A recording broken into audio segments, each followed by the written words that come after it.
Sebagus apapun kita punya visi, misi, dan menemukan passion, tetapi tanpa action semuanya akan menjadi sia-sia.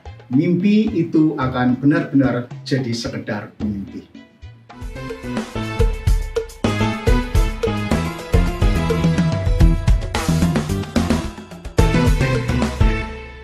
Assalamualaikum warahmatullahi wabarakatuh. Terkait action atau aksi, kita mengenal quote yang menarik.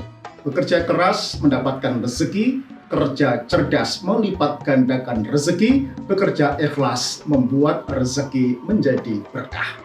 Namun, kepemimpinan, keikhlasan, dan kecerdasan spiritual seseorang akan jelas terlihat aslinya ketika sikap dan aksinya menghadapi bencana pandemik dan resesi ekonomi seperti sekarang ini.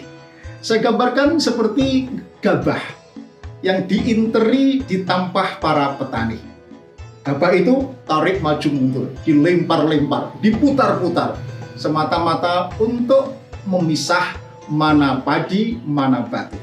Siapa yang imannya berkualitas padi makin merunduk, makin berisi ketika ditegur oleh Allah, dan siapa yang berkepala batu tetap membatu ketika ditegur dengan pandemik ini oleh Allah Subhanahu wa Ta'ala.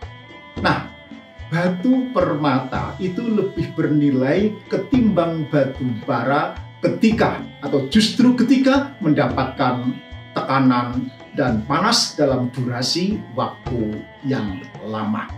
Oleh karena itu, seperti pada awal pernah saya sampaikan bahwa pandemi ini akan membedakan 3 kelompok orang. Small man talking about the problem, great man talking about the solution, business genius man find opportunity behind the problem. Orang kerdil selalu memaki masalah, memaki kegelapan. Great man mencari solusi, menyalakan lilin untuk pencerahan. Tetapi business genius man menemukan opportunity behind the problem, di balik masalah ini. Kalaupun sekarang kita diharuskan untuk work from home, bukan berarti boleh kerja secara santai. Bahkan harusnya kerja di luar jam kerja lebih lama ketimbang biasanya. Caranya, masing-masing karyawan harus ditarget untuk melahirkan inspirasi atau kreasi. Bagaimana cara untuk bertahan atau bahkan menelikung ketika kompetitor tiarap menghadapi pandemik corona ini. Saya pernah punya pengalaman. Tahun 2009 pasca krisis dunia yang episentrumnya ada di Amerika. Waktu itu saya memimpin rapat pabrik kertas. Sudah diperkirakan tahun depan akan merugi.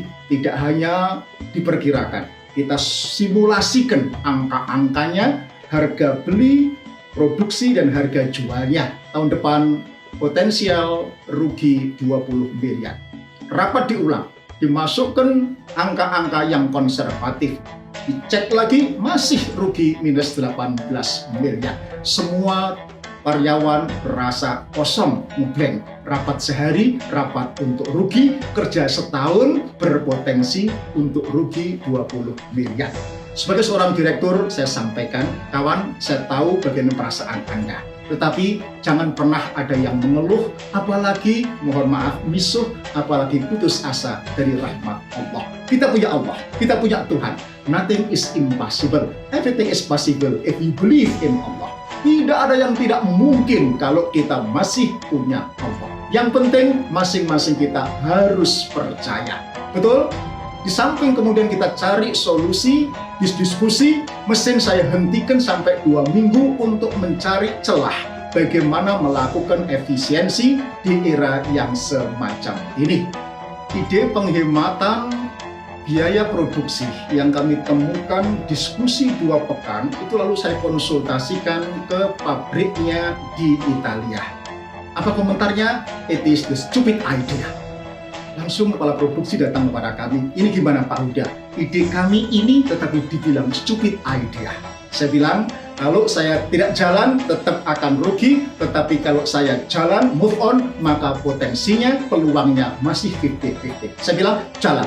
At all risk. kami yang akan tanggung kalau ada resikonya. Akhirnya dilakukan modifikasi putaran air itu, dan betul tahun depan, tahun yang kita khawatirkan rugi 20 miliar itu akhirnya menjadi tahun keberuntungan terbesar pabrik kertas itu, mencapai 60 miliar. Orang-orang jenius tidak berhenti untuk berkreasi, menemukan ide-ide baru meskipun harus bekerja dari rumah. Mari kita coba. Assalamualaikum warahmatullahi wabarakatuh.